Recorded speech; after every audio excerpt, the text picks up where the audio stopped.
Good morning. Welcome back to my channel.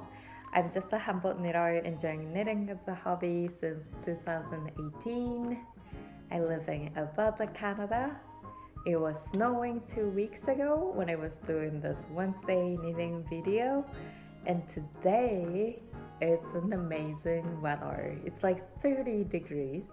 All of a sudden, summer came, yes, and it's like 50 or 60% humidity.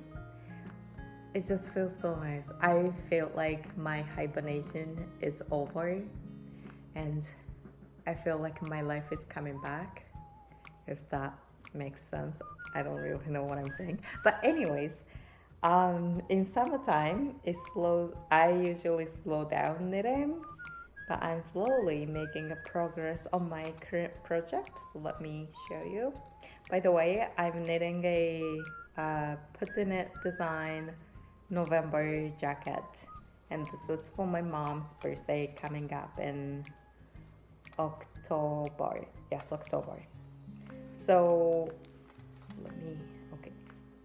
This part here is the back part, and that's what I knitted first and then picked up stitches for the right shoulder. And I think last week I was like up around here. And now I'm working on the left shoulder.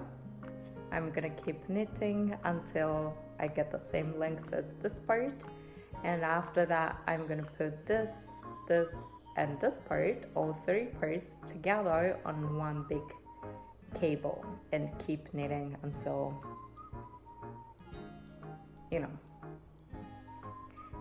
until I get the certain length and put sleeves on both sides. So yeah, this is what I've been working on these days.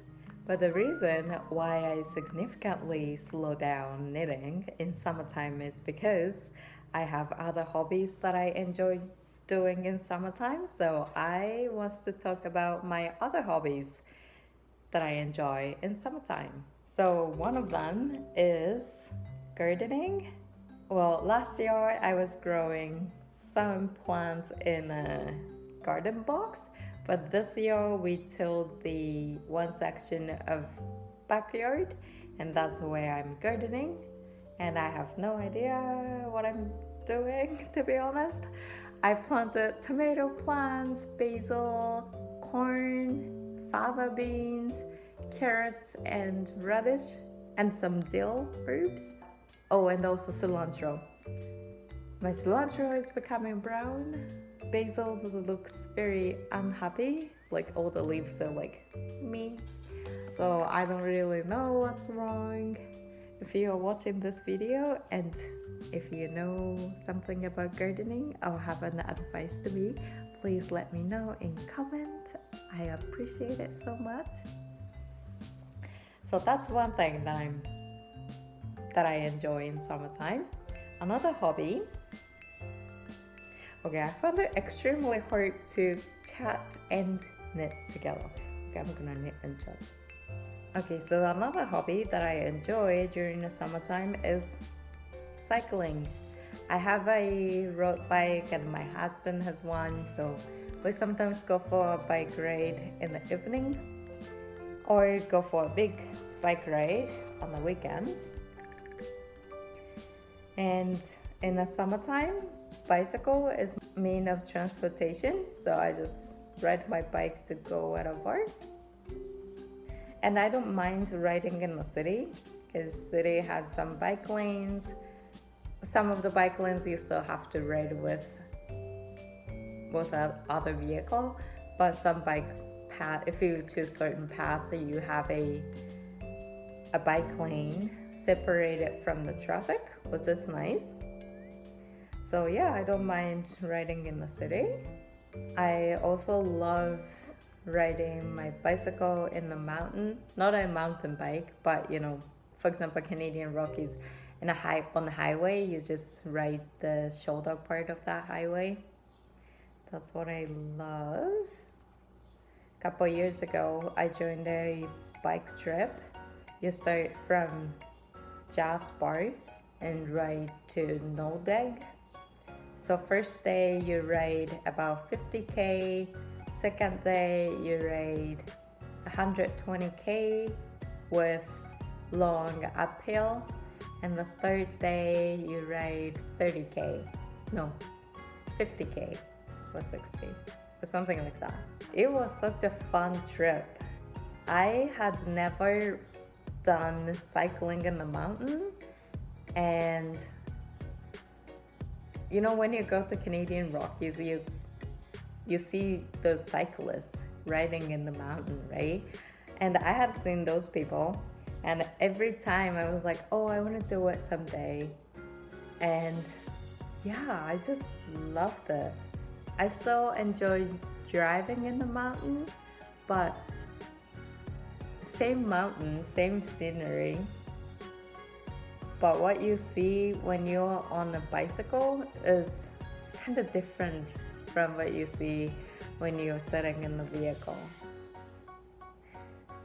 I don't know if that makes sense, but I feel more like a part of the nature when I'm riding through the mountain by bike. And I hear like a river floating, you hear birds, I feel like you notice those tiny details. I want to go for a bike ride in the mountain this summer.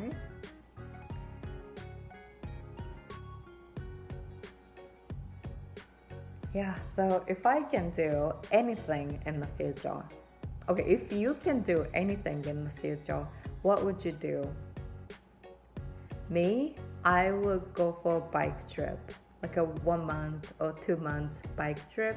You put everything, your food, your tent, everything on your bicycle, and just keep pedaling. That's what I want to do. And I'm thinking maybe New Zealand will be good. A couple years back, I went to New Zealand for a trip with my mom, and I saw some people doing it, and I thought, oh, it's gonna be so much fun. And our tour guide said there's no bear in New Zealand, which is a big point for me because I'm kind of scared to accidentally meet some bear when I'm riding my bicycle in the mountain. So yeah, that's what I want to do in my life, going for a big bike ride, bike trip in New Zealand. That's my dream. And maybe I can take my knitting stuff too, so that I can knit in a tent. That'll be fun, eh?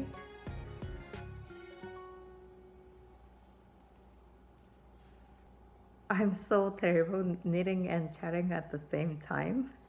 I just knitted one row. So I'm gonna get back to my iced tea making. Before we go, can we quickly chat about iced tea? When you hear iced tea, do you picture sweetened iced tea or unsweetened? To me, I grew up with unsweetened iced tea, so whenever people say iced tea, what I picture is, oh, it's not gonna be sweet. But I think most of the people in Canada picture sweetened iced tea. That's one of the culture shock that I had when I came to Canada for the first time, ordered iced tea in the restaurant, and it was sweet. I asked the server if I can get an unsweetened iced tea, and she looked so confused, but it's just because I didn't know what the standard iced tea is here in Canada, and she probably didn't know that my standard is unsweetened. Anyway, so I'm making unsweetened iced tea. I'm basically boiling water in a pot, 2 liters of water, and then put a couple scoops of tea leaves, boil it and steam it for like 20 minutes, cool it down in a pot, strain it, and put it in the fridge until it gets cold. Anyways, so I will see you in next video. Thank you for watching and stay hydrated. Alright, bye!